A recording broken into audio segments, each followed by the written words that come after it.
ఆంధ్రప్రదేశ్ రాష్ట్రం మనం చిట్ట చివరిన ఉన్నాం.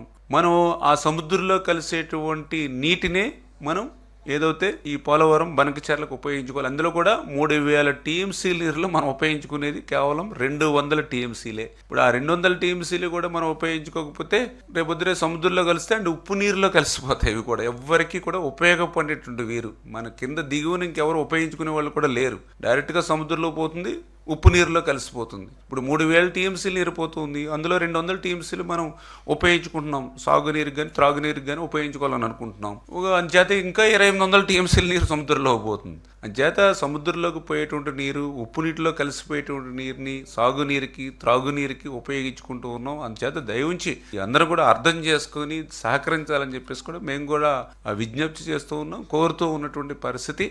ఏదైతే ఆ నదుల అనుసంధానం, ఎందుకంటే ఈవేళ ఈ గోదావరి నుంచి కృష్ణాకి, మరి ఏదైతే కృష్ణా నుంచి మళ్ళీ ఏదైతే పెన్నాకి, భవిష్యత్తులో పెన్నా నుంచి కావేరికి, ఇట్లా ఏదైతే ఇవన్నీ గంగా, యమున, మహానది, అంటే ఇట్లాగా ఏదైతే నదుల అనుసంధానం చేస్తేనే భవిష్యత్తులో ఒక నదుల పరివాహక ప్రాంతంలో వర్షాలు తక్కువగా ఉన్నా ఇంకో నదీ పరివాహక ప్రాంతంలో వర్షాలు ఎక్కువగా ఉంటే ఆటోమేటిక్గా రాష్ట్రం సస్యశ్యామలం అవుతుంది, భవిష్యత్తులో దేశం కూడా సస్యశ్యామలం అవుతుంది.